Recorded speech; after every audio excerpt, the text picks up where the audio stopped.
Eu vim aqui hoje preparado para falar em Terceira Guerra Mundial, petróleo subindo, desespero mundial e tudo mais. Veio o Trump ontem e falou, cara, acabou a guerra, ninguém mais ataca ninguém. Até Israel estava atacando o Irã bem na hora que ele falou, mas ele foi lá, postou na rede social e falou, cara, Israel para. Israel virou o avião, voltou para trás, parou de atacar. Petróleo voltou a despencar, petróleo caiu 8% em um dia, caiu 3% no outro, agora está subindo um pouquinho, meio que estabilizou a $68 por aí. Mas assim, o que falar agora? Assim, eu ia falar mal de Petrobras, falar que Petrobras depende do petróleo e tal, mas eu pensei num negócio melhor. Melhor falar de rally das eleições. Será que vale a pena comprar as belas estatais Banco do Brasil e Petrobras pensando em eleições no ano que vem? Essa é uma boa, hein? Roda a vinheta.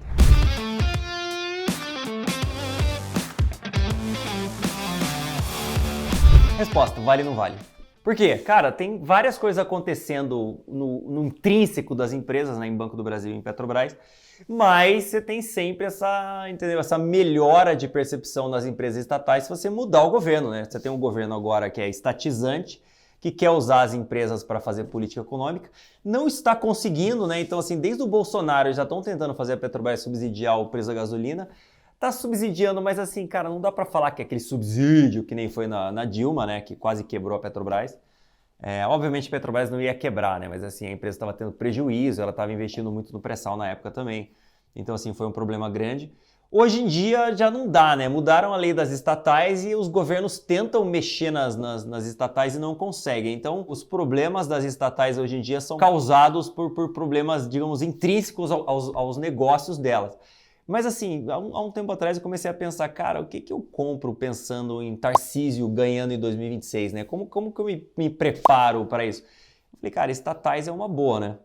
Porque até eu tinha, quando o Temer ganhou lá em 2016, né, no impeachment da Dilma, eu comprei Banco do Brasil justamente porque a Dilma enfiava a mão no Banco do Brasil, né? Tinha uns escândalos de corrupção e tudo mais. O resultado de Banco do Brasil não estava tão ruim na época, mas o Banco do Brasil teve uma melhora boa, tanto de gestão, carteira de crédito e tudo mais, deram uma profissionalizada no banco, e o banco melhorou bem de resultados, então a gente surfou bem essa época aí no começo do governo Temer. Saímos de Banco do Brasil no final porque o múltiplo de Banco do Brasil se ajustou e tal, já estava ali no nível mais ou menos ok. Na época a gente saiu, acabou comprando alguma outra coisa, não lembro o que a gente comprou na época. Mas tivemos Banco do Brasil já, e pode ser que seja uma boa comprar Banco do Brasil agora de novo, pensando nas eleições, né? Tem algumas coisas a se considerar, vamos lá. Banco do Brasil agora está sofrendo com crédito, então a sua carteira de crédito, o primeiro trimestre foi horroroso de Banco do Brasil, basicamente eles tiveram mais inadimplência do que eles esperavam e parece que tem muito mais coisa acontecendo no agro que vai impactar a carteira deles também. A gente está tentando falar com o Banco do Brasil para entender melhor o que está acontecendo com a carteira. Obviamente eles não vão falar detalhes para a gente, mas a gente consegue ver no sell side, né, bancos e corretoras falando, dando recomendação neutra em Banco do Brasil e basicamente falando, cara, fique de fora que o negócio ainda vai piorar antes de melhorar. E assim, uma boa forma de analisar Banco do Brasil é analisar o que aconteceu com o Bradesco. O Bradesco teve o mesmo problema lá em 2022. E dá para ver aqui, esse é basicamente o gráfico dos lucros do Bradescão tri a tri, né? Cada barrinha dessa é um trimestre. Essas duas barrinhas translúcidas aqui são a expectativa do mercado para os próximos 2 trimestres, então não saiu ainda. Esse aqui foi o último trimestre.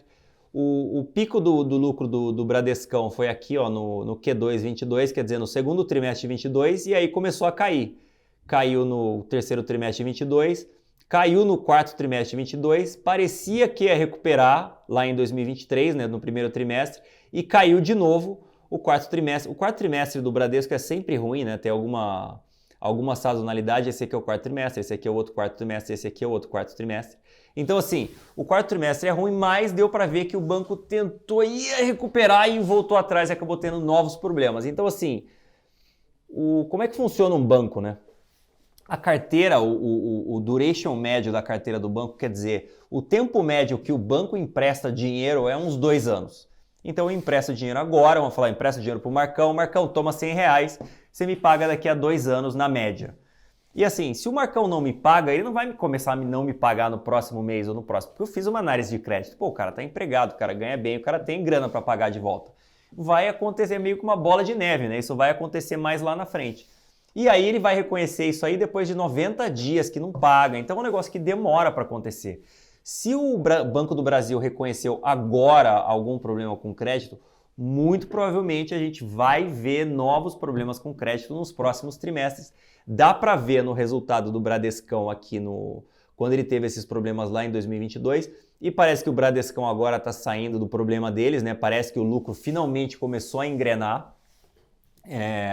Mas isso foi 2022, faz quase 3 anos, então digamos assim, demorou 2 anos para o Bradescão organizar a casa para começar a engrenar depois. Então assim, eu acho que hoje ainda é muito cedo para comprar o Banco do Brasil. A gente precisa ver o que vai acontecer nos próximos trimestres. Se eles vão dar uma antecipada nos problemas que eles podem ter com crédito para um trimestre, várias empresas fazem isso, né? Eles fazem o que chamam de write-off, que é basicamente você antecipa os problemas e dá toda a notícia ruim num trimestre só. Aí você tem um mega prejuízo e fala, cara, beleza, passou, agora olha para frente que o negócio vai melhorar. A grande maioria das empresas fazem isso. Pode ser que o Banco do Brasil também faça isso. Nesse trimestre, não sei, mas pode ser que eles façam isso em algum trimestre olhando para frente. E tem outra coisa que é bastante preocupante, que inclusive saiu no relatório da Goldman Sachs recentemente, que muita gente compra, muita gente. Todo mundo compra Banco do Brasil pensando no dividendo, porque Banco do Brasil é uma empresa super lucrativa, foi, né? Continua sendo lucrativa, mas era mais lucrativa. Paga dividendos bastante altos, então está pagando mais de 10% de dividendos. Todo mundo compra Banco do Brasil pensando no dividendo e pode ser que eles tenham que rebaixar o pagamento de dividendo deles pensando que eles vão ter problema com crédito, então eles vão ter menos dinheiro para distribuir e isso pode dar uma pancada para baixo no preço das ações. Se está precificado agora ou não é difícil de saber, mas é um risco grande. Eu imagino que não seja um risco tão grande assim, porque é meio óbvio, né? Você fala, cara, se cortarem o dividendo, as ações obviamente vão sofrer, mas é um negócio que você precisa ter na cabeça antes de comprar, né? Então assim, eu gosto de Banco do Brasil, eu não acho que o Banco do Brasil vai quebrar, né? Assim, se o Banco do Brasil quebrar, quebra o país, né? Quebra o Itaú, quebra o Bradesco, quebra o BTG, quebra todo mundo. Então é muito pouco provável, acho que eles podem ter um probleminha que vai ser mais duradouro. Muita gente já saiu desesperado para comprar as ações com essa queda. Eu não faria isso, eu acho que é melhor esperar, mesmo que você pague um pouquinho mais caro já, é melhor esperar um pouco para comprar as ações. Putz, Bruce, quanto? Cara, tem que ver o noticiário saindo, tem que ver... Provavelmente, o banco tinha um guidance, né? O que é um guidance? Guidance é tipo assim, cara, o meu lucro vai ser mais ou menos entre X e Y, vai ser mais ou menos aqui esse ano. Eles tinham essa ideia, davam essa ideia para o mercado e tiraram esse guidance. Quer dizer, eles não confiam mais que eles vão conseguir dar aquele lucro que eles achavam no passado recente, né? Antes do primeiro trimestre. Então, assim... Provavelmente eles vão indicar para o mercado o potencial, assim, quanto tempo eles vão demorar para resolver essa carteira, qual o tamanho do problema. Eles devem estar trabalhando lá dentro ainda em fazer esse tipo de coisa, então é melhor esperar para tentar entender um pouco melhor o que está acontecendo. As ações vão cair mais? Eu acho que o mercado sempre antecipa, né? Então o mercado já antecipou bastante coisa. As ações de Banco do Brasil já caíram 27% da máxima, enquanto o BTG, Itaúzão, Bradesco estão subindo bem esse ano, inclusive. Porque elas caíram bastante o ano passado, né, o finalzinho do ano passado com a inadimplência, medo de inadimplência com o CDI subindo. Agora com o Banco Central parando, o pessoal ficou mais tranquilo, a bolsa subiu, os bancos subiram bem esse ano, então o Banco do Brasil ficou bem para trás. Então assim, não pagou para quem teve pressa. Então assim, cara, não precisa ter pressa. Eu acho que Banco do Brasil pode ser, é até uma boa oportunidade, né? Se o Banco do Brasil conseguir resolver o seu portfólio de crédito na boca das eleições, quando a gente já tiver uma ideia melhor que se tipo o Tarcísio vai ganhar mesmo, né? Agora tá aparecendo, mas ainda tem muita água para passar embaixo da ponte. Pode ser uma ótima estratégia para surfar o rally das eleições, né? Porque se a bolsa sobe, as estatais vão subir mais ainda. E aí o outro problema que começou a aparecer agora é Petrobras, né? Petrobras depende do petróleo, porque obviamente Petrobras vende petróleo. Ela passou os últimos anos com o preço do petróleo bastante alto, então foi bastante beneficiada pelo preço do petróleo alto. Agora, teve a guerra, né? Então o preço do petróleo estava batendo 65 dólares. Deixa eu voltar um pouquinho, volta um pouco para trás, rebobina. Tava todo mundo pessimista com o preço do petróleo estava 75 dólares. Na verdade, não estava todo mundo, a Goldman Sachs foi o primeiro grande pessimista, falou que o petróleo vai cair. O petróleo despencou, veio de 75 dólares para 60 dólares. O Brent, né, que é o benchmark que a gente usa, que é o europeu, veio para 60 dólares e aí subiu para 65, estabilizou e todo mundo ficou pessimista com o petróleo. Pessimista bizarro. Todo mundo falando que o petróleo ia para baixo de 60. Não foi. Aí veio a guerra, né? O Israel atacando o Irã. O petróleo deu uma subida forte, todo mundo achando que o Irã iria fechar lá o Estreito de Hormuz, que seria bastante impactante. Ali passam 30% do petróleo produzido mundialmente passam por esse estreito. O Irã já tentou fechar esse estreito lá atrás, ou fechou, né? E acho que em 3 dias a marinha americana destruiu metade da marinha iraniana. Então, assim, não seria um negócio fácil. Mesmo assim, o mercado falou, cara, tem guerra ali, pode ter algum problema, pode alguém bombardear alguma refinaria, alguma coisa assim, impedir o transporte de cargas. O Irã, inclusive, fez ligou um equipamento deles que confunde o GPS dos petroleiros ali no estreito. Então, assim, obviamente estava mais difícil passar por ali. Mas acabou que no final o Trump parou com a guerra, determinou que todo mundo ia parar com a guerra, que ia ter um cessar-fogo, e aí o petróleo simplesmente despencou, né? Estava em mais ou menos $75 e despencou, hoje está em mais ou menos 67, 68 dólares, mais ou menos, por ali. Então assim, estabilizou por ali, ele estava estável a 65, agora está estável a 68, vai, mais ou menos a mesma coisa. A Petrobras consegue pagar os mesmos dividendos que ela pagava com o petróleo a 65 dólares e não com petróleo a 75, 80 dólares que nem tinha lá atrás? Eu acho que sim. A direção da estatal vem dando indicativos para o mercado que vai ser um pouco mais difícil fazer esses pagamentos. Ao mesmo tempo, tem a margem equatorial que a Petrobras precisa investir. Obviamente, o IBAMA está atrasando a margem equatorial faz mais de 10 anos. Então, o maldito do IBAMA está segurando o investimento que é bom para o país, não é bom só para a Petrobras, é bom para todo mundo. É bom para todos, né, que é o slogan do Banco do Brasil. Então, assim, já a Petrobras vai precisar de bastante dinheiro, mas assim não é hoje, porque eles começaram a fazer alguns estudos sobre se vazar petróleo, como que eles vão salvar os animais lá. Então, assim, ainda demora para eles começarem a fazer furo mesmo, começarem a produzir na margem equatorial, começarem a gastar um dinheiro direito para produzir lá. Então, isso ainda demora. Mesmo assim, a gestão já está tipo assim, cara, será que eu vou conseguir pagar esse dividendo e tal? Obviamente o governo quer o dividendo, então eles querem, obviamente, gastar mais, né? Aumentar a Bolsa Família, aumentar a Bolsa Gás, aumentar a Bolsa não sei o que lá, aumentar a Bolsa não sei o que lá, para ganhar as eleições, obviamente. A Petrobras já paga bastante dividendos, a alavancagem dela, né? O tamanho da dívida dela hoje está em 1,5 vezes a dívida líquida EBITDA, o que assim não é alto, mas não é baixo. Para uma petroleira não é irrelevante, é um negócio relevante. Então, assim, imagino que a empresa tenha um pouco de preocupação em elevar esse endividamento, porque a empresa pode gerar caixa e pagar dividendo, pode aumentar a dívida e pagar dividendo, pode fazer os dois. Pode ser que a Petrobras também tenha uma redução de dividendos, ou pelo menos parar de pagar o dividendo extraordinário que ela vinha pagando, que foi bastante forte nos próximos meses também. Então, assim, a gente já começou a ver uma fraqueza maior no preço das ações de Petrobras. Vai continuar? Eu imagino que assim não tenha muita notícia positiva do lado de Petrobras, né? Porque a geração de caixa vai aumentar muito com o petróleo caindo? Não. O petróleo vai subir forte? Só se o OPEP quiser. E eu já falei para vocês isso bastante aqui, né? Basicamente a Arábia Saudita está aumentando a produção todo mês, está aumentando 411 mil barris de petróleo todo mês, para punir os participantes da OPEP que não estão cumprindo as suas cotas. Então, assim, a Arábia Saudita está fazendo só por isso? Pode ser por duas coisas, né? Pode ser porque a Arábia Saudita quer deixar o Trump feliz, para o Trump não enfiar tarifas na Arábia Saudita, então eles fazem o petróleo ficar um pouco mais baixo, fazem amizade com o Trump, fica todo mundo feliz, coraçõezinhos para o Trump. Ou então que eles querem punir os caras que estão produzindo mais do que deveriam. Pode ser as duas coisas. Eu imagino que, obviamente, sejam as duas coisas, né?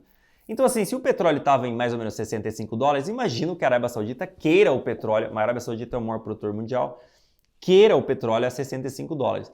As grandes quedas, assim, se você olhar historicamente, as grandes quedas do petróleo justamente vêm quando a Arábia Saudita e a Rússia, né, que é o segundo maior produtor, quando a Arábia Saudita e a Rússia aumentam a produção com a demanda caindo, que é justamente o que eles estão fazendo agora.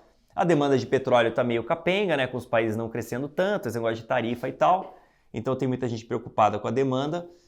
Ao mesmo tempo, a Arábia Saudita está aumentando todo mês, aumentando a produção em 411 mil barris. Petróleo vai subir? Eu acho improvável. Até porque se o petróleo subir, é capaz do Trump pegar o telefone e ligar lá para o sheik da Arábia Saudita e falar, cara, aumenta essa produção aí porque esse petróleo vai vai impactar a inflação, vou perder popularidade aqui nos Estados Unidos. Mas assim, também cair eu não acho muito provável, porque eles já estão tentando fazer o petróleo cair aumentando a produção e o petróleo está segurando ali nos 60 e poucos dólares. Ah, pode bater 60? Cara, pode. Mas imagino que fique por ali. Então assim, vale a pena comprar Petrobras agora? A mesma coisa de Banco do Brasil, eu acho que vale. Eu acho que a gente vai ter uma janela muito, muito boa para comprar essas duas estatais antes das eleições, antes do final do ano que vem. Mas agora eu acho que é um momento de olhar de longe, é o momento de esperar. Obviamente elas pagam altos dividendos, todo mundo adora dividendos são maravilhosos, dividendos é dinheiro no bolso e tudo mais. Sim, mas eu acho que a gente pode ter um rally para as eleições de muita coisa e essas empresas não andarem, essas empresas ficarem para trás, e aí, ou até caírem um pouco, né? E aí pode ser bem um momento que elas consigam melhorar operacionalmente, que vai dar o momento de entrada muito bom para o rally das eleições, né? Ou para um próximo governo e tudo mais. E se o Tarcísio ganha, pode até ser, assim, não sei, mas bate na madeira, pode até ser que ele comece a falar em privatizar Petrobras e Banco do Brasil. Eu acho improvável, mas nunca diga nunca, né? O Tarcísio ganhou em São Paulo falando que ia privatizar a Sabesp e privatizou. Então, assim, o mundo está mudando, né? O Brasil está mudando e tomara que a gente chegue lá. Então, assim, pode ser meio sonho, mas as duas empresas negociam a múltiplos muito baixos, elas são baratas no mercado justamente porque são estatais, então tem esse risco do governo mexer nelas e tal. Se a gente começar a falar em privatização, esse ralizinho pode ser bom, hein? Então aguarde, já vai chegar o momento. E para você que está vendo esse vídeo justamente porque você adora dividendos, aliás, todo mundo que gosta de Petrobras e Banco do Brasil é por causa dos dividendos, ninguém morre de paixões por uma estatal, né? A não ser o Lula adora uma estatal. Mas você gosta de dividendos, a gente tem na Nord o Nord Renda Combinada, que não tem só ações de dividendos, que pagam ótimos dividendos, não tem Banco do Brasil e Petrobras no Nord Dividendos ainda, mas a gente está olhando. Talvez a gente vai ter uma oportunidade muito boa de tê-las no próximo ano, ou já, vamos ver. E também os dividendos maravilhosos dos fundos imobiliários, que inclusive não pagam imposto. Aliás, nenhum dividendo paga imposto ainda no Brasil. Então aproveite, no Brasil você tem um almoço grátis, dividendos não pagam impostos, aproveita o Renda Combinada. 2 assinaturas a preço de uma só, maravilhoso. QR Code na tela ou então o link está aqui embaixo. Adeus.